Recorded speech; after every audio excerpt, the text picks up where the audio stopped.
মুমিন বান্দা কখনো অন্য কাউকে ঠাট্টা করবে না। আমার কোনো ভাই মনে কষ্ট পায়, এরকম কোনো ঠাট্টা, বিদ্রূপ, খোঁচা মেরে, পোক মেরে কথা বলা যাবে না। এটা তার চেহারা নিয়ে না, তার পেশা নিয়ে না, তার বংশ নিয়ে না, তার পরিবার নিয়ে না। তার বাবা চুরি করেছে, আমি কি বলতে পারবো তুই চোরের ঘরের চোর?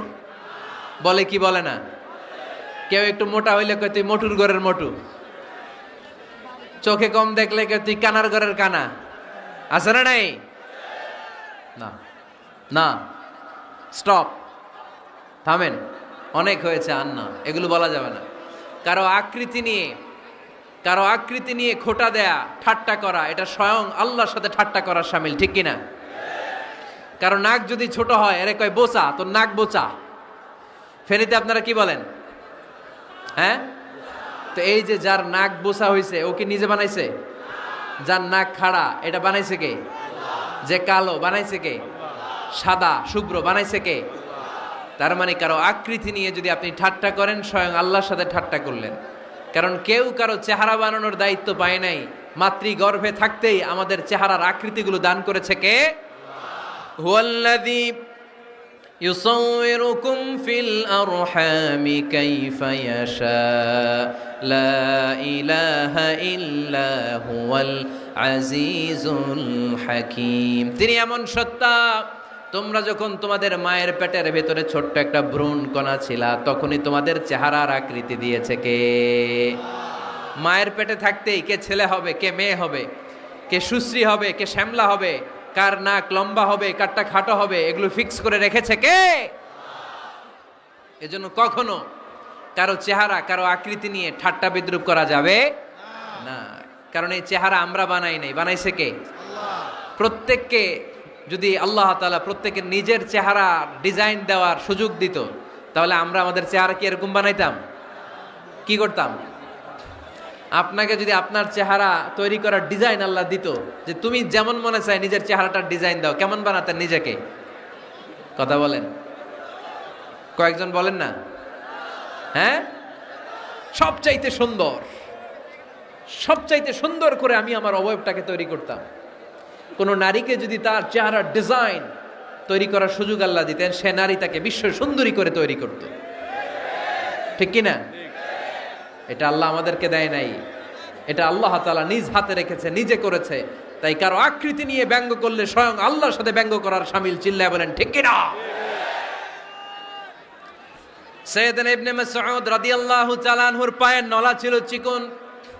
হাদিসে এসেছে দাকিকুস সাকাইন, ওনার পা দুইটা ছিল চিকন। খেজুর পাড়ার জন্য ইবনে মাসউদ রাদিয়াল্লাহু তাআলা আনহু যখন খেজুর গাছে উঠলেন, সাহাবারা সাইয়েদনা ইবনে মাসউদের পা দেখে হাসাহাসি শুরু করে দিল। বিশ্বনবী বললেন, খবরদার খবরদার, ইবনে মাসউদের চিকন পা দেখে তোমরা হেসো না। ইবনে মাসউদের চিকন পা দেখে তোমরা হাসো। কিয়ামতের ময়দানে ইবনে মাসউদের এই চিকন পা গুলো যদি মিজানের পাল্লায় রেখে দেওয়া হয়, এই পা দুইটার ওজন উহুদ পাহাড়ের চেয়ে ওজনওয়ালা হয়ে যাবে। এজন্য খবরদার, জিহ্বা আছে বলে যে কোনো কমেন্ট করবেন না। এই আবার কি হইছে, দেখ আওয়াজ কেন? হ্যাঁ, আর কি দেখবেন? এখনই তো বিদায় নেব আমি, চুপ করেন না, এবার থামেন। জিহ্বা আছে বলেই যে কোনো ধরনের মন্তব্য করা যাবে না। আল্লাহর হাবিব সাল্লাল্লাহু আলাইহি ওয়াসাল্লাম বলেছেন, মাইয়াদমান লি মা বাইনা লিহিয়াইহি ওয়া মা বাইনা রিজলাইহি আদমান লাহুল জান্নাহ। ও আমার উম্মতেরা, তোমাদের মধ্য থেকে কেউ যদি আমাকে দুইটা অঙ্গের গ্যারান্টি দেয়, কয়টা অঙ্গের? সবাই বলতে হবে, কয়টা? আমার কোন উম্মত যদি আমাকে দুইটা অঙ্গের গ্যারান্টি দেয় যে তারা এই দুই অঙ্গের পাপ করবে না, আমি তাদেরকে জান্নাতের গ্যারান্টি দেই। এক নম্বরে মা বাইনা লিহিয়াইহি, দুই চোয়ালের মাঝখানে যা থাকে মানে জিহ্বা। আমার কোন উম্মত যদি আমার গ্যারান্টি দেয় জিহ্বা দিয়ে কোনো মিথ্যা বলবে না, কাউরে বাজে কথা বলবে না, ঠাট্টা বিদ্রূপ করবে না, জিহ্বা দিয়ে যে এই পাপ কাজগুলো হয় এগুলো করবে না, আর দুই রানের মাঝখানে যে অংশ আছে লজ্জাস্থান, এই দুইটা অঙ্গের গ্যারান্টি যদি আমার কোন উম্মত আমারে দেয়, আমি আমার ওই উম্মতকে জান্নাতের গ্যারান্টি দিয়ে দেব। খবরদার ফেনীবাসী, খবরদার। মন চাইলেই যা মনে চায় মুখ দিয়ে বলা যাবে। আমার রাসূল সাল্লাল্লাহু আলাইহি ইসলামের 11 জন স্ত্রী, এর মধ্যে একজন স্ত্রী ছিলেন একটু স্থূল আকৃতির, মানে মোটা। কি ছিলেন জানেন? ওই স্ত্রীর নাম কি? সফিয়া। কি নাম? সফিয়া বিনতে হুয়াই ইবনে আখতাব। উনি আল্লাহর হাবিব সাল্লাল্লাহু আলাইহি ইসলামের সব স্ত্রীদের মধ্য থেকে একটু স্থূলকার ছিলেন, একটু ফেটি ছিলেন, মোটা ছিলেন। আম্মা জান আয়েশা একবার ওনার প্রতি রেগে আল্লাহ রাসূল সাল্লাল্লাহু আলাইহি ইসলামের কাছে বিচার দিলেন যে আপনার মুটি বউ, মুটকি বউ। আল্লাহর হাবিব সাল্লাল্লাহু আলাইহি ইসলাম এই কথা শুনে রেগে গেলেন। আয়েশা, এটা তুমি কি বললা? তুমি সফিয়ারে মুটি বলে গালি দিলা। লাকাদ কুলতিলা কালিমাতান লাউ মুজিজাতু লা মাসাজাতিল বাহর। আয়েশা, তুমি এমন একটা কথা সফিয়ার শানে বলেছো, এই কথাটাকে যদি সাগরের মধ্যে ঢেলে দেওয়া হয়, এই কথাটার তিক্ততা আর পঙ্কিলতা পুরো সাগরের নীল পানিকে মুহূর্তে কালো করে দিবে। এজন্য খবরদার, জিহ্বা সামলান। সাহাবারা রাদিয়াল্লাহু তাআলা আনহু আজমাইন, ওনারা জিহ্বা ধরে মাঝে মাঝে জিহ্বার মধ্যে বাড়ি দিতেন আর কাঁদতেন আর বলতেন, জিহ্বা, তোর কারণে কিয়ামতের দিন আমরা আল্লাহর কাছে ধরা খেয়ে যাব। মুমিন চাইলেই এই মুখ দিয়ে যা মনে চায় বলতে পারে। তাহলে 4 নাম্বার গাইডলাইন হচ্ছে লা ইয়াসখার কওমুন মিন কওম। কোন বিশ্বাসী বান্দা কখনো অন্য বিশ্বাসী বান্দাকে ঠাট্টা বিদ্রূপ করতে পারবে না। 5 নম্বরে আল্লাহ বললেন ওয়ালা তালমিজু আনফুসাকুম, খবরদার অন্যের দোষ খুঁজবা না। ও আমার বিশ্বাসী বান্দারা, নিজের দোষ খোঁজো, অন্যের দোষ খোঁজো না। দেখেন, সমাজটারে শান্তিপূর্ণ বানানোর জন্য আল্লাহর পক্ষ থেকে কি সুন্দর মোরাল এন্ড এথিক্যাল ইনস্ট্রাকশনস, কি চমৎকার গাইডলাইন। অন্যকে ঠাট্টা করো না। ওয়ালা তালমিজু আনফুসাকুম, নেভার ডিফেম ইচ আদার। একে অপরের দোষ খোঁজো না, নিজের দোষ খোঁজো। কার দোষ খুঁজবেন? আরো জোরে বলতে হবে, কার দোষ খুঁজবেন? অন্যের দোষ খোঁজা যাবে? কিছু লোক আছে দেখবেন সারা দিন চায়ের দোকানে বসে, এই বাড়িতে এই সমস্যা, ওই বাড়িতে এই সমস্যা, ওই বাড়িতে এই সমস্যা, তোর বাড়িতে কি সমস্যা? কিছু লোক আছে এই হুজুরের এইটা খারাপ, এই হুজুরের ওইটা ভালো না, এইটা খারাপ, এইটা সমস্যা, এটা সমস্যা। তোর কি সমস্যা? তোর সমস্যা তুই খুঁজে বের কর, নিজের সমস্যা খুঁজে বের কর। যে নিজে নিজের সমালোচনা করতে পারে সেই সর্বাপেক্ষা বুদ্ধিমান। এজন্য খবরদার আমার কলিজার টুকরা যুবক ভাইয়েরা, কখনো কাউকে ব্যঙ্গ করে, বিদ্রূপ করে, ছোট করে কোনো মন্তব্য করা যাবে না। কখনো অন্যের দোষ খোঁজা যাবে না। দোষ আমরা খুঁজবো, নিজের দোষ। ঠিক কিনা? দোষ আমরা খুঁজবো। কার দোষ? চিল্লায় বলতে হবে, কার দোষ? নিজের দোষ খুঁজতে হবে। যারা নিচু মনের মানুষ, এরা মানুষের দোষ নিয়ে কথা বলে। Small people talk about people, average people talk about things and stories, and great people talk about ideas. যারা নিচু মনের মানুষ, এরা মানুষের দোষ নিয়ে কথা বলে। যারা মাঝারি ধরনের মানুষ, এরা এলাকার ঘটনা বিভিন্ন বিষয় নিয়ে কথা বলে। আর যারা বড় মনের মানুষ, এরা আইডিয়া নিয়ে কথা বলে। তারা তাদের আইডিয়াকে কাজে লাগিয়ে সমাজটারে পাল্টে দিতে চায়। যুগ জামানা পাল্টে দিতে চাই না অনেকজন, এক মানুষই আনতে পারে জাতির জাগরণ। এক মানুষই বিপদকালে বাঁচায় কাফেলায়, ক্ষুদ্র ডিঙ্গি বাঁচায় জাহাজ অসীম দরিয়ায়। এজন্য নিজেকে শুধরাতে হবে। ওয়ালা তালমিজু আনফুসাকুম, অন্যের দোষ খোঁজো না, নিজের দোষ খোঁজো। তাহলে ফেনীবাসীরা, এই হোক আমাদের স্লোগান, আমরা নিজেদের দোষ খুঁজবো বেশি, অন্য কারো দোষ কখনো খুঁজবো। আপনি নিজে ঠিক হয়ে যান, দুনিয়া এমনি ঠিক হয়ে যাবে। নিজে ঠিক তো দুনিয়া ঠিক। নিজেকে শুধরান। অন্যের দোষ দেখে তো আমার লাভ নাই। ও কি করছে এটা ও জবাব দিবে, আমি কি করেছি আল্লাহর সুপ্রিম কোর্টের কাঠগড়ায় সেদিন আমাকে জবাব দিতে হবে। চিল্লায় বলো ঠিক কিনা? এজন্যে অন্যের দোষ যেন আমরা না খুঁজি, নিজেকে যেন পরিবর্তন করি। পরিবর্তন করতে রাজি আছি তো সবাই? পরিবর্তনের অগ্রনায়ক হতে রাজি আছি তো সবাই? সিদ্ধান্ত নিতে হবে, শক্ত সিদ্ধান্ত। দাঁড়াতে হবে, সৈনিকের মতো দাঁড়াতে হবে। ঠিক কিনা? আধারে ভয় পেও না, আলো আছে আড়ালে, অন্ধকার পালিয়ে যাবে তুমি উঠে দাঁড়ালে। নিজেকে দাঁড়াতে হবে, নিজের সাথে নিজের শক্ত বোঝাপড়া করতে হবে। অন্যের দোষ খোঁজার সময় আমাদের নাই, চিল্লায় বলো ঠিক কিনা? দোষ খোঁজা যাবে না, নিজের দোষ নিজের আমরা খুঁজবো। বসেন বসেন। কে ঢুকছে এখানে? হ্যাঁ, কারেন্টে শক করছে। সাপ, সাপ ও আওয়াজ শুনতে আসে।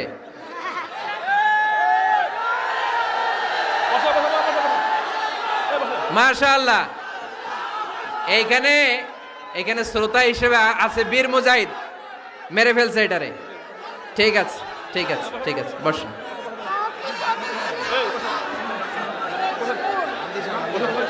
এখনো কথা বাকি, বসেন। একটা আওয়াজ হবে না, একটা আওয়াজ হবে না। আবার আওয়াজ হয় এখানে। তাহলে ফেনীর ভাইয়েরা অন্যের দোষ খুঁজবে না, নিজের দোষ খোঁজা যাবে? যাবে যাবে? ক্লান্ত হয়ে গেছেন? কষ্ট হচ্ছে?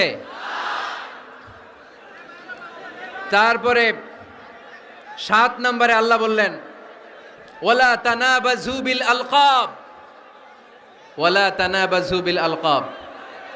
এই ছেলেরা, আমি এখনই উঠে যাব, বিদায় নিচ্ছি, বসো। বসেন ভাই, বসেন। এগুলো অনেক জরুরি কথা, মনোযোগ দিয়ে শুনেন। ওয়ালা তানাবাজু বিল আলকাব, মানুষকে মন্দ নামে ডেকো না। অনেকের নাম চেঞ্জ করে ডাকি, আছে না নাই? না, আমার কলিজার টুকরা ফেনীর ভাইয়েরা, আজ থেকে কখনো কারো নাম চেঞ্জ করে আমরা ডাকবো না। যে নামে তাকে ডাকলে সে খুশি, আমরা ওই নামে ডাকবো, পারবো তো? কারণ প্রত্যেকের নামটা প্রত্যেকের কাছে বড্ড দামি, প্রত্যেকের নামটা প্রত্যেকের কাছে বড্ড প্রিয়। আপনার নাম কি? লিটন ভাই, মাউল হক লিটন ভাই। আপনার কাছে মনে হইতে পারে আরে লিটন একটা নাম হইলো, তো কত আছে আমাদের এলাকায়। না, এলাকায় অনেক আছে ঠিক, কিন্তু লিটন ভাইয়ের কাছে লিটন নামটা খুব আদরের, যত্নের, ঠিক কিনা? আমার নাম কি? আমার নাম মিজান। আরে মিজান একটা নাম হইলো নাকি? কত নাম আছে মিজান, এলাকার চিপাই পয়রাস। এটা ঠিক, অনেক নাম আছে মিজান নামে, কিন্তু যেহেতু এটা আমার নাম, আমার কাছে এই নামটা বড় দরদের, বড় যত্নের, বড় আদরের। কারণ এই নামটা আমার পরিচয় বহন করে। ভাইয়ের নাম কি? স্বপন। স্বপন ভাই এলাকায় অনেক আছে না? তো সিম্পল একটা নাম, কিন্তু না, স্বপন মিয়াজি ভাইয়ের কাছে এটা সিম্পল না, এই নামটা ওনার কাছে বড় যত্নের। মানুষ তার নাম খুব পছন্দ করে নিজের নামের, কারণ দেখবেন কাগজ আর কলম পাইলে সবাই নিজের নাম লেখে, খালি নিজের নামের সিগনেচার দেয়, আছে না নাই? এরপরে দেখবেন যে কক্সবাজারে গেলে সাগরের তীরে বালু পাইলেই বালুর মধ্যে নিজের নাম লেখে, আবার ওই নামের পাশ দিয়ে লাভও আঁকে, আছে না নাই? আমি অনেক দেখেছি, সাগর পারে গেলেই মানুষের মন উথাল পাতাল করে, তো সাগরের বালিতে নিজের নামটা বড় করে লেখে চারদিক দিয়ে লাভ, মানে এই নামটারে আমি লাভ করি। এটা প্রমাণ করে প্রত্যেকে নিজের নামটারে বড্ড বেশি ভালোবাসে, ঠিক কিনা? এজন্য ফেনীর সোনার টুকরারা, খবরদার বন্ধুরা, নিজেরা যেন একে অপরকে এমন নামে না ডাকি যে নাম শুনলে সে কষ্ট পায়। আজ থেকে কোনো বাজে নামে কাউরে ডাকা যাবে? আব্বা আম্মা আদর করে কত সুন্দর নাম রেখেছে, আবু বাকার, ওরে সবাই ডাকে বকইরা, কপাল পোড়া। আব্বা আম্মা নাম রেখেছে আবু ওয়াক্কাস, ওরে ডাকে আক্কাইচা। কত সুন্দর নাম, আমার আল্লাহর নামের সাথে মিলিয়ে আব্দুল কুদ্দুস নাম রেখেছে, ওরে ডাকে কুদ্দুচ্চা, আছে না নাই? কবিরা গুনাহ করেছেন আপনি, কবিরা গুনাহ। It's not a simple deal, এটা সাধারণ কোনো ব্যাপার না, এগুলো সবগুলা কবিরা গুনাহ। কোনোদিন কাউকে ঠাট্টা বিদ্রুপ করে কিছু বলবো না, কখনো অন্যের দোষ খুঁজবো না, কারো নাম বিকৃত করে কোনোদিন কারো মনে কষ্ট দিব না, ঠিক কি না? এরপরে 8 নম্বরে আল্লাহ বললেন ইয়া আইয়ুহাল্লাযীনা আমানু ইজতানিবু কাসীরাম মিনায-যন্নি ইন্না বা'দায-যন্নি ইসম। অবিশ্বাসীরা খবরদার, অনুমান আন্দাজ নির্ভর কোনো কথা বলবে না, যেটা বলবে নিশ্চিত হয়ে বলবে। কার কথা? অনুমান নির্ভর কোনো কথা আন্দাজ নির্ভর কোনো কথা কোনো মুমিন বলতে পারে? আমার কথা বোঝা যায়? হ্যাঁ, ফেনীবাসী কথা বোঝা যায়? ফেনী না হেনি? হ্যাঁ, আর বাড়ি হেনি, আইসাই রেনি রেনি। আপনারা কি ডাকেন, ফেনী না হেনি? ফেনী। মাশাআল্লাহ মাশাআল্লাহ, খুব সচেতন ফেনীবাসী। দেখছেন দেখছেন, আপনাদের জেলা নিয়ে কিছু বললে খারাপ লাগে না? লাগে। তো নোয়াখালী করে গালি দিয়েন না, চিটাঙ্গারে গালি দিয়েন না, কুমিল্লাবাসীদেরকে গালি দিয়েন না। আমার 64 জেলায় সুজলা সুফলা শস্য শ্যামলা, ঠিক কিনা? 64 জেলা নিয়ে আমার এই বাংলাদেশ। প্রত্যেক জেলায় আমাদের সৌন্দর্য আছে না নাই? এক এক জেলার ভাষার সাথে আরেক জেলার ভাষার কোনো মিল। সিলেটে ছিল আমার গতকাল মাহফিল, তা আমি জিজ্ঞেস করছি, ভাই সাহেব খিতা খররা, আপনারা বালা আসুননি? তো মহা খুশি, কারণ ওদের ভাষায় কথা বলেছি, ওরা ওদের ভাষাটারে বড্ড ভালোবাসে।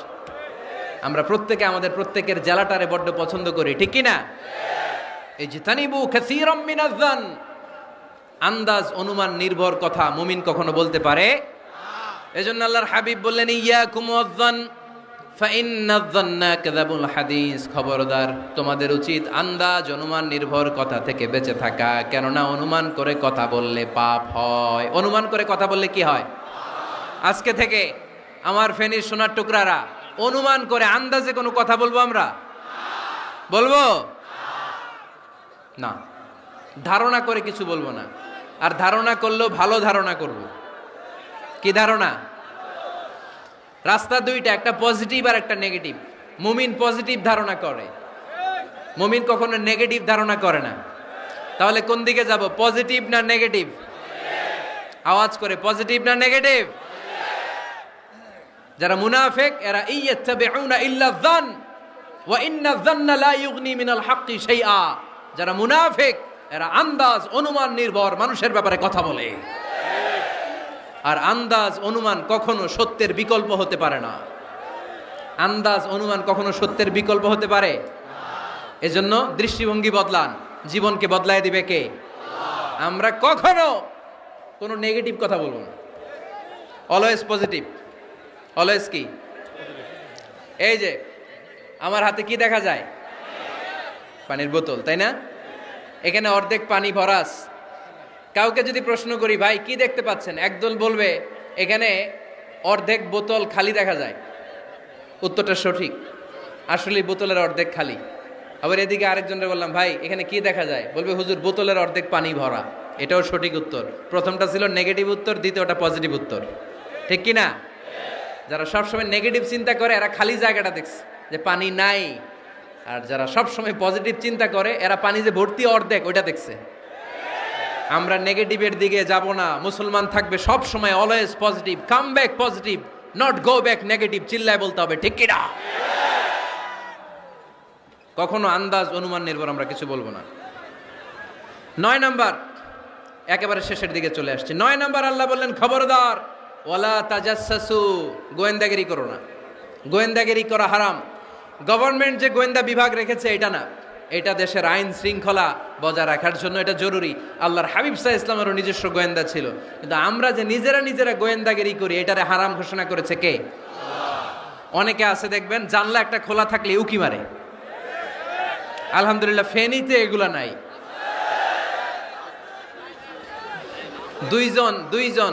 দুইজন ওদিকে কি যেন বলতেছে, উনি আড়ি পেতে কথা শুনে। আছে না নাই? ছিদ্র একটা থাকলে উকি মারে। আছে না নাই? খবরদার ওয়ালা তাজাসসু, গোয়েন্দাগিরি করো না। কখনো কোনোদিন কারো পারমিশন ছাড়া মোবাইলের গ্যালারি চেক করবেন না।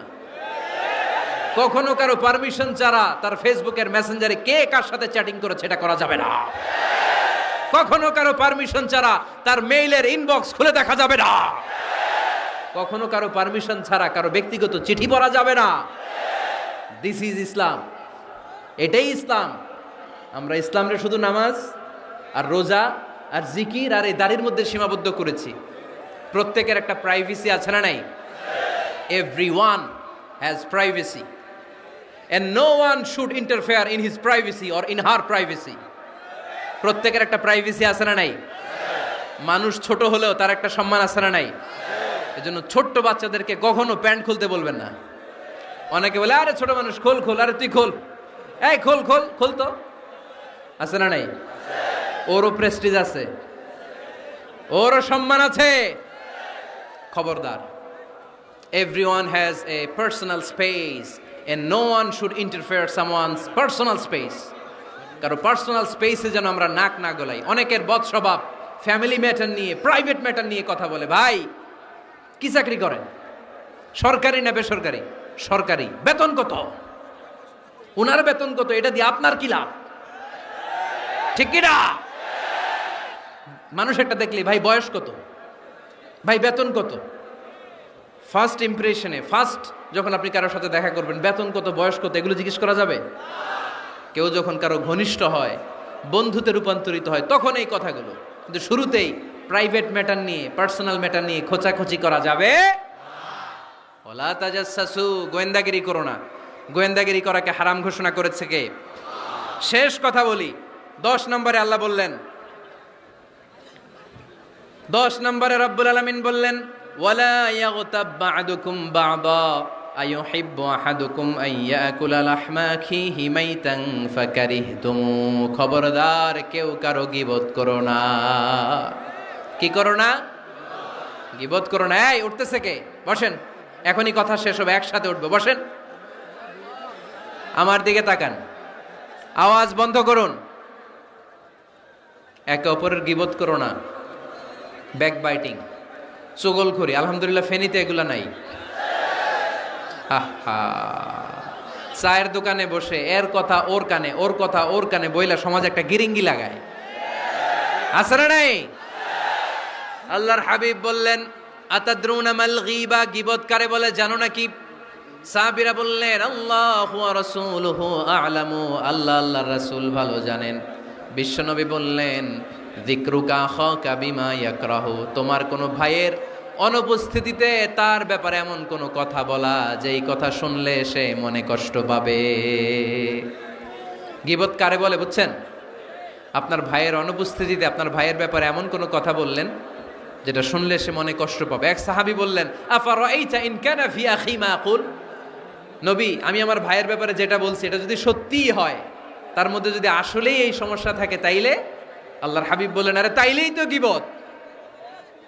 আর যদি তোমার ভাইয়ের মধ্যে এই দোষ না থাকে, বানায় বলো, তাহলে এটা গীবত না, গীবতের চেয়ে ভয়ঙ্কর। ফাকাদ বাহাতাহু, এটার নাম বহতান আর মিথ্যা অপবাদ। চিল্লায় বলেন ঠিক কি না? কোন মুমিন গীবত করতে পারে? গীবত করার মৃত ভাইয়ের পচা গোশত খাওয়ার সমান। কোন মুমিন কখনো গীবত করতে পারে?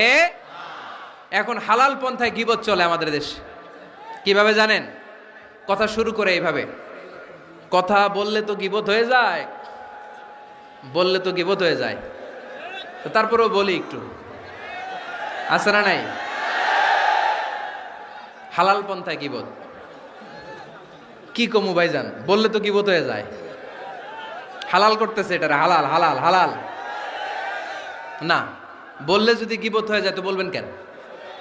থামেন। কোন মুমিন কখনো গীবত করতে পারে? মেরাজের রাতে আল্লাহর হাবিব সাল্লাল্লাহু আলাইহি ওয়াসাল্লাম দেখলেন কিছু লোক লাহুম আযফারুন মিন নুহাস, তামার আগুন দিয়ে নখ বানানো, নখর ধারালো, ইয়াখদাশুনা বিহি উজুহাহুম ওয়া সুদুরাহুম, তারা তাদের নখ দিয়ে জাহান্নামে নিজের গালের গোশতগুলো, বুকের গোশতগুলো ছিঁড়ে ছিঁড়ে খাচ্ছে। আর তাদের ব্যথা যন্ত্রণা দেখে পুরো জাহান্নামের অন্য লোকরা থারথার করে কাঁপছে। আল্লাহর হাবিব বললেন ইয়া জিবরিল মান হুম মান হাউলা, এরা কারা? সাইয়েদনা জিবরিল বললেন হুম আহলুল গীবাতি মিন উম্মাতিক, এরা আপনার উম্মতের মধ্যে চায়ের দোকানে বসে বসে যারা গীবত করেছিল তারা। এজন্য কোন মুমিন গীবত করতে পারবে না। অন্যের গীবত আমরা করব না। দোষ খুঁজলে নিজের দোষ খুঁজবো। এই 10টা গাইডলাইন এই ফেনী জেলায় যদি কালকে থেকে ইমপ্লিমেন্ট হয়, আপনাদের কি মনে হয় ফেনীর কোনো এলাকাতে, কোনো থানাতে মারামারি, বিশৃঙ্খলা এগুলো থাকবে? থাকবে? সব শেষে আল্লাহ তাআলা আমাদেরকে ঐক্যবদ্ধ হওয়ার কথা বললেন। আল্লাহ 5 বার বিশ্বাসীদেরকে ডাক দিলেন, 6ষ্ঠবারে আল্লাহ দুনিয়ার সবাইরে ডাক দিলেন, আস্তিক নাস্তিক হিন্দু বৌদ্ধ এদেরকে ডেকে আল্লাহ শেষ করলেন। শেষ কথা শুনতে মনে চায়? এতক্ষণ আল্লাহ বলছে ইয়া আইয়ুহাল্লাযীনা আমানু, এর মানে কি? ওহে ইমানদারগণ। এবার আল্লাহ ডাক দিছে ইয়া আইয়ুহান নাস। এবার আল্লাহ কি বলে ডাক দিছে? আওয়াজ করে বলতে হবে, কি বলে? এবার আল্লাহ বললেন ইয়া আইয়ুহান নাস ইন্না খালাকনাকুম মিন যাকারিন ওয়া উনসা وجعلناكم شعوبا وقبائل لتعارفوا إن أكرمكم عند الله أتقاكم পড়েন সুবহানাল্লাহ। আল্লাহ ডেকে বললেন ইন্না খালাকনাকুম মিন যাকারিন ওয়া উনসা। ও বিশ্বাসীরা, এটা বলে ডাকে নাই, ও মানব সকল, নিশ্চয় আমি তোমাদেরকে এক নারী আর এক পুরুষ থেকে তৈরি করেছি। ওই পুরুষের নাম কি? ফেনীবাসী আওয়াজ করে বলেন আদম আলাইহিস সালাম। আর ওই নারীটার নাম কি? এই দুইজন থেকে গোটা পৃথিবী। তার মানে আসলে আমরা সব এক। আসলে কি? সব এক। নাস্তিকও আমার ভাই, হিন্দুও আমার ভাই, বৌদ্ধ খ্রিস্টানটাও আমার ভাই। ভ্রাতৃত্ব তিন ধরনের। একটা হচ্ছে মায়ের পেটের ভাই, এটাকে আরবিতে বলে আল উখুয়া আন নাসাবিয়্যা, মায়ের পেটের ভাই, উনি আমার মায়ের পেটের ভাই। আরেকটা আছে আল উখুয়া দ্বীনিয়া, দ্বীনি ভাই। এই যে আমরা সবাই এখানে একে অপরের কি ভাই? দ্বীনি ভাই। তিন নম্বরে হচ্ছে আল উখুয়া আল ইনসানিয়া, মানবতার দিক থেকে ভাই। সে দৃষ্টিকোণ থেকে হিন্দু আমার ভাই, বৌদ্ধ আমার ভাই, কারণ সেও মানুষ আমিও মানুষ। আমাদের সবার বাবার নাম কি? কথা কয় না? আদম আলাইহিস সালাম। সবার মায়ের নাম কি? দেখছেন, আমরা সবাই এক, সবাই এক। বিভেদের প্রাচীর আর বৃত্ত আমরা বানিয়েছি। ইসলাম ধর্ম, বর্ণ, জাতীয়তাবাদ এগুলোর বাইরে যে এক বিশাল ব্রড মাইন্ডেড রিলিজিয়ন, যেখানে আলাদা আলাদা বৃত্ত টানে নাই। আমরা ধর্ম, বর্ণ, ভাষা, জাতীয়তা এগুলোকে সামনে এনে আলাদা আলাদা পরিচয়ের বৃত্ত বানিয়েছি। আমরা বানিয়েছি শ্বেতাঙ্গ আর কৃষ্ণাঙ্গের পার্থক্য। আমরা করেছি আরব অনারবের বিভাজন। আমরা করেছি ব্রাহ্মণ আর শূদ্রের জাত প্রথা। ইসলামে কোনো জাত প্রথা নাই, শ্বেতাঙ্গ কৃষ্ণাঙ্গের পার্থক্য নাই, প্রেসিডেন্ট কুলিওয়ালা ঠেলাওয়ালার কোনো পার্থক্য আল্লাহর সামনে নাই। চিল্লায় বলো ঠিক কিনা? যার প্রমাণ, প্রেসিডেন্ট যখন নামাজে দাঁড়ায় তার পাশে রিকশাওয়ালাও নামাজে দাঁড়ায়, তার পাশে শিক্ষকও নামাজে দাঁড়ায়, তার পাশে ব্যবসায়ী ভাই নামাজে দাঁড়ায়, তার পাশে ছোট্ট ছেলেটাও নামাজে দাঁড়ায়। আল্লাহর সামনে গোটা সব বিশ্বের মানুষগুলোরে এক কাতারে দাঁড় করিয়ে দিয়েছে কে? কোনো পার্থক্য নাই। এই পার্থক্য, বিভেদের প্রাচীর আমরা ভেঙেছি। এই বিভেদের প্রাচীরকে ভেঙে গুড়িয়ে দিতে হবে। আমরা মানুষকে মানুষ হিসেবে কনসিডার করি না। দেখলেই বলি কোন দল করেন, দেখলেই বলি কোন পীরের মুরিদ, দেখলেই বলি কোন দল করেন। না না, সবার আগে পরিচয় হচ্ছে আমরা সবাই মানুষ। বাবার নাম আদম, মায়ের নাম হাওয়া। আর আমাদের মধ্যে সবচেয়ে বড় পরিচয় হচ্ছে আমরা মুসলিম। এখানে আমি মুসলিম ছাড়া আর কাউকে দেখতে পাচ্ছি না। সব মুসলিম। আমার কাছে পীরের মুরিদ নাই, তাবলিগের ভাই নাই, জামাত ইসলাম নাই, শাসনতন্ত্র নাই, ঐক্যজোট নাই, বিএনপি নাই, আওয়ামী লীগ নাই, কিচ্ছু নাই। আমি বুঝি মুসলমান। আমরা একে অপরের মুসলমান বলে কনসিডার করতে চাই না তো, খালি পিস পিস করি, টুকরা টুকরা করে দেশটারে শেষ করে দিলাম। আমাদের প্রভু কয়জন? সুবহানাল্লাহ পড়েন। আল্লাহ শিখাতে চাইলেন, এই বেদুইন লোকেরা সাবধান, যাকে তোমরা ডাকছো তিনি সাধারণ মানুষ নন। তাকে ইয়া মুহাম্মদ উখরুজ ইলাইনা, এই মুহাম্মদ, এই ঘর থেকে বেরোয় আসো, এমন করে বেয়াদবের মতো ডাকা যাবে। বিশ্বনবী সাল্লাল্লাহু আলাইহি ইসলামকে ডাকতে হবে ইয়া নবী আল্লাহ, ওনাকে ডাকতে হবে ইয়া রাসূল আল্লাহ, ওনাকে ডাকতে হবে ইয়া হাবিব আল্লাহ। ঠিক কিনা? শিষ্টাচার শিক্ষা দিলেন। আল্লাহ বুঝাতে চাইলেন, তোমরা যদি অপেক্ষা করতে অনেক ভালো হতো। ওয়ালাউ আন্নাহুম সাবারু হাত্তা তাখরুজা ইলাইহিম লাকানা খায়রাল লাহুম। আল্লাহর হাবিব সাল্লাল্লাহু আলাইহি ওয়াসাল্লাম দুপুরের খাবার খেয়ে গড়াগড়ি করছিলেন। আল কাইলুলা, টসিং এন্ড টার্নিং, এপাশ ওপাশ করা। শীতকালে দুপুরের খাবার খেয়ে বিছানায় শুইলে আরাম আছে না নাই? এটারে কাইলুলা বলে। আল্লাহর হাবিব সাল্লাল্লাহু আলাইহি ওয়াসাল্লাম যখন কাইলুলা করছিল, ঠিক তখন লোকগুলো ডাকতে আরম্ভ করলো, ইয়া মুহাম্মদ উখরুজ ইলাইনা, হে মুহাম্মদ আসো। আল্লাহ বললেন, খবরদার, আমার নবীকে এইভাবে ডাকা যাবে না, বরঞ্চ আমার নবীকে তোমরা ডাকবে ইয়া নবী আল্লাহ, ইয়া রাসূল আল্লাহ, ইয়া হাবিব আল্লাহ বলে। সুবহানাল্লাহ পড়েন। আল্লাহর হাবিব সাল্লাল্লাহু আলাইহি ওয়াসাল্লাম যতক্ষণ না বের হয়ে আসে তোমাদের অপেক্ষা করা উচিত, সবর করা উচিত। আমরা অনেক সময় সবর করি না। ব্যাপার কি? আওয়াজ আবার বাড়তেছে কেন? এদিকে মাইকম্যান কই? মাইকম্যান এদিকে আসো তো, মাইকম্যান এদিকে আসো, আমার কাছে আসো। ভাই আওয়াজ করবেন না, এই আওয়াজ থামাতে থামাতেই এশার আজান হয়ে যাবে, আমি চলে যাব, আলোচনা শেষ, আমি চলে যাব। উপরে উঠাও একটু, উপরে, এদিকে এদিকে। আমি একটা কথা শুরু করলে এখানে চিৎকার চেঁচামেচি, আমি থামাবো, আবার শুরু করলে এটা হয় না। অল্প কয়েক মিনিট, লম্বা চোরা বক্তব্যের সুযোগও নাই। এশার আজান হবে একটু পরে, একটু উপরে উঠাও। আমি চাই পিন পতন নীরবতা। আরেকটু, আরেকটু, ব্যাস। আবার তো নিচে নেমে যায়। আওয়াজ করো না, আওয়াজ করো না ভাই, আওয়াজ করো না।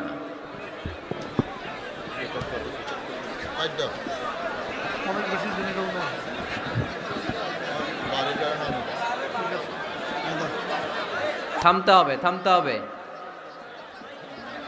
একজনও কথা বলবে না, একজনও না, নট এ সিঙ্গেল পারসন। হ্যাঁ ঠিক আছে, আবার কথা বলে, এইটা ঠিক হয়ে গেছে। হ্যাঁ ঠিক আছে। তাহলে আমরা আমাদেরকে যেইভাবে ডাকি, আল্লাহর হাবিব সাল্লাল্লাহু আলাইহি ওয়াসাল্লামকে ওইভাবে ডাকা যায় না। আল্লাহ বললেন, খবরদার, তোমাদের উচিত ছিল অপেক্ষা করা, যতক্ষণ না আল্লাহর হাবিব সাল্লাল্লাহু আলাইহি ওয়াসাল্লাম বিশ্রাম শেষ করে বাইরে বেরিয়ে আসে। তাই কারো বাসায় গেলে অপেক্ষা করবেন যতক্ষণ না উনি আসে, আর যাওয়ার আগে অ্যাপয়েন্টমেন্ট নিয়ে যাবেন। আজকের প্রথম মেসেজ, কারোর সাথে দেখা করার আগে কি নিয়ে যাবেন? ফ্যানের ছেলেরা কথা বলে না, অ্যাপয়েন্টমেন্ট নিয়ে যেতে হবে। অনেকে খালি অস্থিরতা করে, চেয়ারম্যান সাহেবের বাড়িতে গেছে, সিগনেচার লাগবে, যেই অস্থির, আরে বেরোয় না কেন? চেয়ারম্যান সাহেব আসে না কেন? এতক্ষণ ধরে বসে আছে। এরকম বিরক্ত, খালি কমপ্লেইন করে, অভিযোগ করে, এরকম কিছু লোক আছে না নাই? খেয়াল রাখবেন, যারা ব্যর্থ, জীবনে ব্যর্থ, তারা সবসময় শুধু কমপ্লেইন করে, অভিযোগ, মানুষের কাছে অভিযোগ, আল্লাহর কাছে অভিযোগ, আমার এইটা নাই, ওইটা নাই, আল্লাহ আমার এইটা দাও নাই, ওইটা দাও নাই। আর সফল ব্যক্তিরা কখনো অভিযোগ করে না, খালি শুকরিয়া করে, ঠিক কিনা? Now the decision is yours, you wanna be successful or unsuccessful. আপনি সফল হতে চান না ব্যর্থ হতে চান? তাহলে সফল হলে সবসময় পড়তে হবে আলহামদুলিল্লাহ। কি পড়বেন? হুজুরের সাথে দেখা করতে গেছে, যে হুজুর আসে না কেন, কতক্ষণ ধরে বসে আছি। আরে হুজুরও মানুষ, হুজুরও অসুস্থ হয়, হুজুরেরও ফ্যামিলি আছে, হুজুরের ঘুমানো লাগে, হুজুর রোবট না। আমাদের যখন অ্যাপয়েন্টমেন্ট নেয়, মেপে দেয়, হুজুর এই তো সহজ, আপনি এটা করে আসবেন, এরপরে হেলিকপ্টার রেডি, এরপরে ওইটাতে যাবেন, ওইখান থেকে হেলিকপ্টার রেডি। আমি রোবট, হুজুর কি রোবট? হুজুর তো মানুষ না। এগুলো করবেন না, ধৈর্য ধরতে শিখুন, একটু স্থির হন। স্টপ, অনেক হয়েছে, আর না। অস্থির জীবন আমরা চাই না। এই কোরআন আমাদেরকে অস্থির সময়ে স্বস্তির বাণী শোনায়, ঠিক কিনা? কিসের বাণী শোনায়? স্বস্তির বাণী। কোন সময়ে? অস্থির সময়ে স্বস্তির বাণী শোনায় কোরআন, ঠিক কিনা? এজন্য আজকের প্রথম মেসেজ হচ্ছে, কারো বাসায় গেলে পারমিশন নিতে হবে। দরজার সামনে যেয়ে আগে সালাম দিবেন 3 বার। কয়বার? অনুমতি চাইবেন, অনুমতি দিলে ঢুকবেন, অনুমতি না দিলে বের হয়ে চলে আসবেন। পারা যাবে? এজন্য রব্বুল আলামিন বলেন, ইয়া আইয়ুহাল্লাযীনা আমানু লা তাদখুলু বুয়ুতান গায়রা বুয়ুতিকুম হাত্তা তাস্তানিসু ওয়া তুসাল্লিমু আলা আহলিহা যালিকুম খায়রুল লাকুম লাআল্লাকুম তাযাক্কারুন। সুবহানাল্লাহ পড়েন। আল্লাহ ডেকে বললেন, ও ইমানদারেরা শোনো শোনো, তোমরা যখন অন্য কারো বাড়িতে যাবে খবরদার অনুমতি না নিয়ে সালাম না দিয়ে ঘরে ঢুকে যেও না, দরজার সামনে দাঁড়িয়ে থাকো। দরজার সামনে দাঁড়িয়ে দাঁড়িয়ে 3 বার অনুমতি চাও, তারপরে সালাম দাও। অনুমতি দিলে ঢুকবা, নচেত চলে যাবা। ঠিক কি না? এই আইনটা কার? ফেনীবাসী কি আইনটা মনে রাখতে পারবে? কারো বাসায় যাওয়ার আগে অ্যাপয়েন্টমেন্ট নিয়ে যাব, আর যে হুট করে দরজার ভিতরে ঢুকে যাব না, অপেক্ষা করব। You have to wait. তিনি আসতে বললে এরপরে ঢুকবো, মনে থাকবে? কারো ঘরে অনুমতি না নিয়ে ঢুকা কবিরা গুনাহ। কি গুনাহ? আমরা এগুলোর ইসলাম মনে করি না, আমরা ম্যানার জানি না, আমরা সোশ্যাল নর্মস জানি না। আমরা মনে করি নামাজ, রোজা, হজ, যাকাত, জিকির এগুলাই ইসলাম। ঠিক কিনা? ধরাবাঁধা ইসলাম হিন্দু ধর্মের মতো গদবাঁধা কোনো ধর্ম নয়। আমাদের মসজিদ এটা গির্জা, প্যাগোডা, সিনাগগ আর গুরুদুয়ারার মতো যে কোনো ইবাদতগাহ নয়। আমাদের মসজিদগুলো আমাদের সামাজিক ঐক্যের কেন্দ্রবিন্দু। আমাদের ইসলাম হচ্ছে আমাদের জীবন চালানোর মেথোডোলজি। কেমন করে এই লাইফটা সুন্দর হবে, স্মুথ হবে, তার সব নির্দেশনা কোরআনের ভেতরে আছে না নাই? এজন্য বিশ্বনবী বললেন, খবরদার কারো ঘরে যাওয়ার আগে সালাম দাও, পাশাপাশি অনুমতি চাও। এক সাহাবী দাঁড়িয়ে বললেন, ইয়া রাসূলুল্লাহ, ইয়া হাবিবাল্লাহ, আমার ঘরে আমরা কেবল 2 জন থাকি, 2টা ঘর। এক ঘরে থাকে আমার আম্মা, আরেক ঘরে থাকে আমি। আফাস্তাদিনু আলা উম্মি, আমি কি আমার মায়ের ঘরে ঢোকার আগে অনুমতি নেওয়া লাগবে নাকি? নবী, হে, 2টা রুম আমার ঘরে, এক রুমে আমি, আরেক রুমে আমার মা।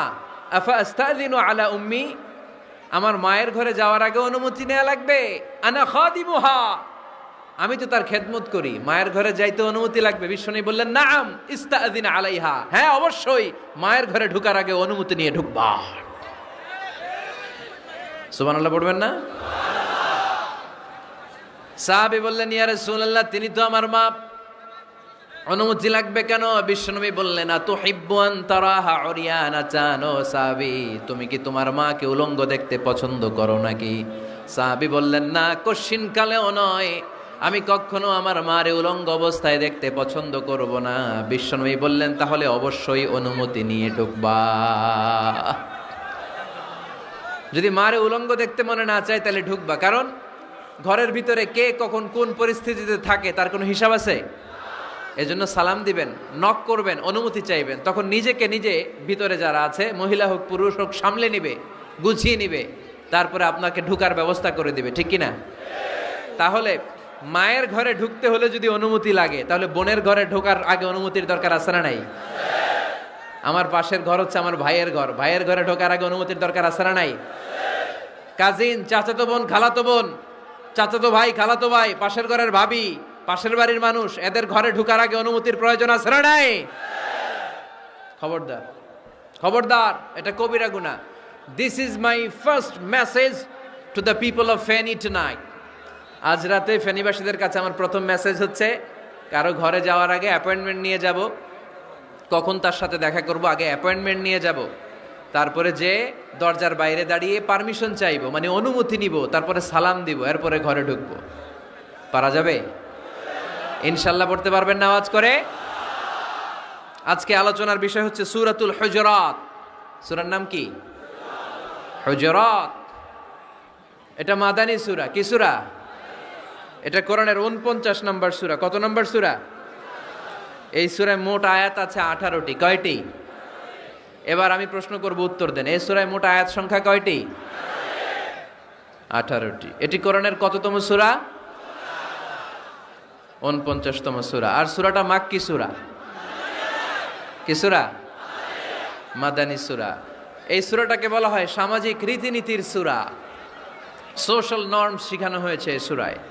কেমন করে সমাজের শান্তি শৃঙ্খলার ভারসাম্য অক্ষুণ্ণ থাকবে সে ব্যাপারে সূরাতে আল্লাহ তাআলা কিছু দিক নির্দেশনা দিয়েছেন।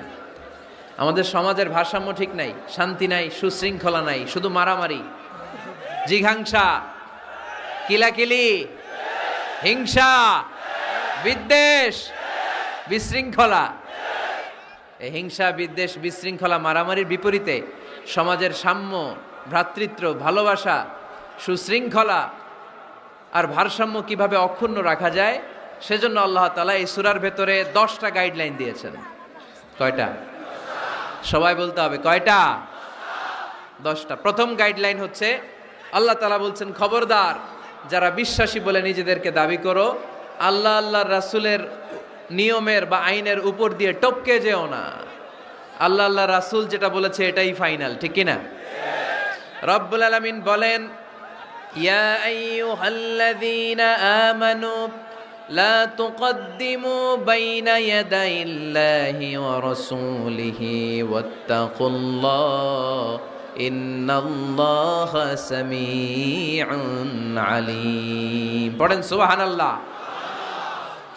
আল্লাহ বললেন, যারা বিশ্বাসী বলে দাবি করো, খবরদার আল্লাহর দেয়া বিধান আর আমার নবীর দেয়া বিধান, এই বিধানগুলাই ফাইনাল। এই ফাইনাল কথার পরে মুমিনের কোনো কথা থাকতে পারে? আল্লাহ যেটা বলেছে, আল্লাহ রাসূল যেটা বলেছে সেটাই ফাইনাল। আওয়াজ করে বলতে হবে, সেটা কি? এটা ফাইনাল। এরপর আর নতুন কোনো কথা নাই। যখনই বলা হবে আল্লাহ বলেছে, রাসূল বলেছে, আমরা বলবো আমান্না, সামি'না ওয়া আতা'না, আমরা শুনলাম, মানলাম, বিশ্বাস করলাম। আমাদের পক্ষ থেকে আর দ্বিতীয় কোনো কথা নাই, ঠিক কি না?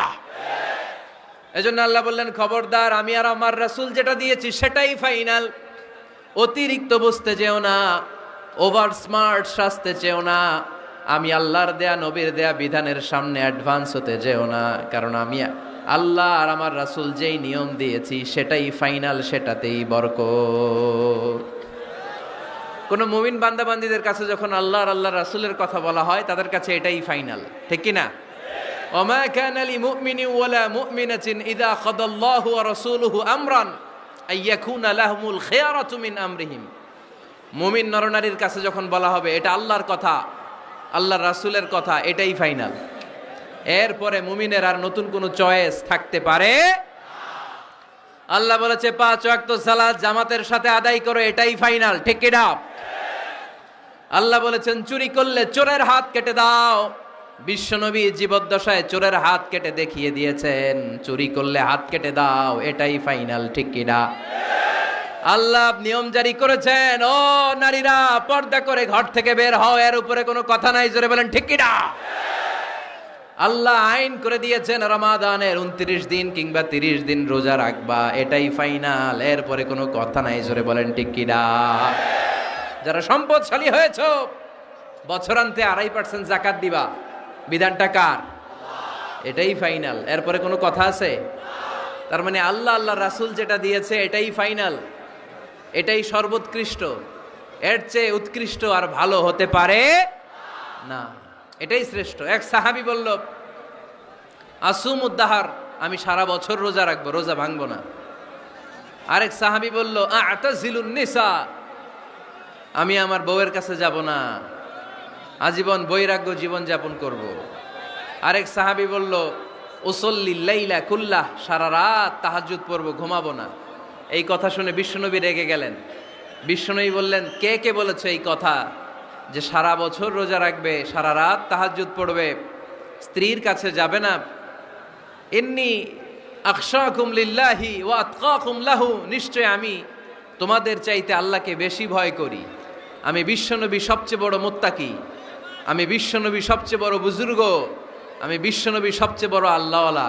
তো আমি এত বড় আল্লাহওয়ালা হয়ে আমি 11 জন স্ত্রী রেখেছি, আমি এত বড় আল্লাহওয়ালা হয়ে রাতে তাহাজ্জুদও পড়ি, আবার কিছু অংশ ঘুমাই। আমি এত বড় আল্লাহওয়ালা হয়ে বছরে কিছু সময় রোজা রাখি, মাঝে মাঝে রাখি না। তা আমি ব্যালেন্স করে জীবন ধারণের পরে আমার আল্লাহওয়ালাগিরিতে কোনো সমস্যা হয় নাই, আমার নবী হতে সমস্যা হয় নাই। তোমাদের সমস্যা হলো কেন? তোমরা কোত্থেকে এটা শিখেছো? আমি বিশ্বনবী যেটা শিখিয়েছি এটাই ফাইনাল, এর চেয়ে শ্রেষ্ঠ কোনো কাজ আর হতে পারে না। চিল্লায় বলেন ঠিক কিনা? ফজরের ফরজ নামাজ কয় রাকাত? আওয়াজ করে বলেন। বিধানটা কার? আপনি যদি বলেন আমি একটু বাড়ায় পড়বো, 3 রাকাত পড়বো, সওয়াব বেশি হবে না? কারণ আপনি অ্যাডভান্স হয়েছেন। লা তুকদ্দিমু বাইনা ইয়াদাইল্লাহি ওয়া রাসূলিহি, খবরদার আল্লাহ আল্লাহ রাসূলের উপর অ্যাডভান্স হয়ো না। রমাদানের রোজা 30টা, আপনি যদি বলেন 35টা রাখবো, ফেনীর ভাইয়েরা রমজানের পরে আরো 5টা যদি একাধারে রাখেন, রমজান মনে করে আল্লাহ কবুল করবে? কবুল করবে? তার মানে আল্লাহ আল্লাহ রাসূল যেটা বলেছে এটাই ফাইনাল। এর চেয়ে বেশি কিছু আর ইবাদত করা যাবে, এর চেয়ে শ্রেষ্ঠ ইবাদত হতে পারে না। বিষ্ণু ইসা ইসলাম বললেন সারা রাত তাহাজ্জুদ পড়লে এটা শ্রেষ্ঠ ইবাদত নয়, বরং রাতের কিছু অংশ ঘুমাবা, কিছু অংশ তাহাজ্জুদ পড়বা। আইয়ামুল বীজের রোজা রাখবা, সোম আর বৃহস্পতিবার রোজা রাখবা, আরাফার রোজা রাখবা, আশুরার রোজা রাখবা, শাওয়ালের 6 রোজা রাখবা। এর চেয়েও বেশি রাখতে চাইলে একদিন রোজা রাখবা, আরেকদিন রাখবা না, একদিন রাখবা, আরেকদিন রাখবা না। এর চেয়ে ভালো রোজার হতে পারে? হতে পারে না। আল্লাহর হাবিব সাল্লাল্লাহু আলাইহি ওয়াসাল্লাম বললেন সেই শ্রেষ্ঠ যে স্ত্রীদের সাথেও মেলামেশা করে আবার ইবাদতও করে। ইসলামের মধ্যে ভারসাম্য আছে না নাই? তাহলে বোঝা গেল আল্লাহর হাবিব সাল্লাল্লাহু আলাইহি ওয়াসাল্লাম আল্লাহর সবচেয়ে কাছের, তিনি সবচেয়ে বড় মুত্তাকি। ফেনীবাসী আওয়াজ করে বলেন তো, আমার নবীর চাইতে বড় মুত্তাকি হওয়া যাবে? আমার নবীর চাইতে বড় আল্লাহওয়ালা হওয়া যাবে? নামাজ কেমন করে পড়তে হয় এটা নবী শিখায় গিয়েছেন, এর চেয়ে বেশি কিছু করা যাবে? জিকির কেমন করে করতে হয় এটা বিশ্বনবী শিখিয়ে গিয়েছেন কি জান নাই? বিশ্বনবীর শিখানো পন্থার বাইরে নতুন পন্থায় জিকির করা যাবে? তাহলে আল্লাহ এবং আল্লাহ রাসূল যা শিখিয়েছে এটাই ফাইনাল। আল্লাহ আল্লাহ রাসূলের কথার উপরে আমরা দ্বিতীয় কোনো কথা বলতে চাই না। এটা হচ্ছে 1 নাম্বার গাইডলাইন। সমাজে যদি শান্তি আনতে চান এই গাইডলাইন মানতে হবে। বিশ্বাসীদের জন্য 2 নাম্বার গাইডলাইন হচ্ছে লা তারফাউ আসওয়াতাকুম ফাওকা সাউতিন নবী। খবরদার ওহে বিশ্বাসীরা, নবীর কণ্ঠের চাইতে যেন তোমাদের কণ্ঠ উঁচু হয়ে না যায়। আপনারা কথা শুনতেছেন? মনোযোগ আছে না গেছে? বনু তামিম গোত্রের নেতা কে হবে? আল্লাহর হাবিব সাল্লাল্লাহু আলাইহি ওয়াসাল্লাম পরামর্শ করছিলেন। সাইয়েদনা আবু বকর বললেন আমার মতামত হচ্ছে এই লোকটা নেতা হলে ভালো হয়, যোগ্য লোক। ওমরে ফারুক বললেন না, উনি না। আবু বকর যেটা বলেছে ওইটা না, আমার মনে হয় এই লোকটা নেতা হলে ভালো হয়। আবু বকর বললেন না ওমর তুমি বুঝো না, আমি যারে বলছি সে ভালো। ওমরে ফারুক বলে না আবু বকর, আমি যাকে বলেছি সে ভালো। এরকম মতামত দিতে দিতে, তর্ক করতে করতে বিশ্বনবীর গলার চাইতে সাহাবীদের গলার আওয়াজ বড় হয়ে গিয়েছে। আল্লাহ এটা আরশের উপর থেকে বরদাস্ত করে নাই। আল্লাহ বলেছেন খবরদার, লা তারফাউ আসওয়াতাকুম ফাওকা সাউতিন নবী। নবীর কণ্ঠের চাইতে তোমাদের কণ্ঠ যেন উঁচু হয়ে না যায়। আমার নবীকে আমি তোমাদের বন্ধু বানিয়েছি, তোমাদের কাছে রেখেছি, তার মানে এই নয় যা মন চায় তাই নবীর সাথে আচরণ করবা, ঠিক কি না? কখনো যেন নবীর কণ্ঠের চাইতে কণ্ঠ উঁচু হয়ে না যায়। যদি নবীর গলার আওয়াজের চাইতে তোমাদের গলার আওয়াজ উঁচু হয়ে যায়, তোমাদের জীবনের সব নেক আমলগুলোকে আমি বাতিল করে দেব।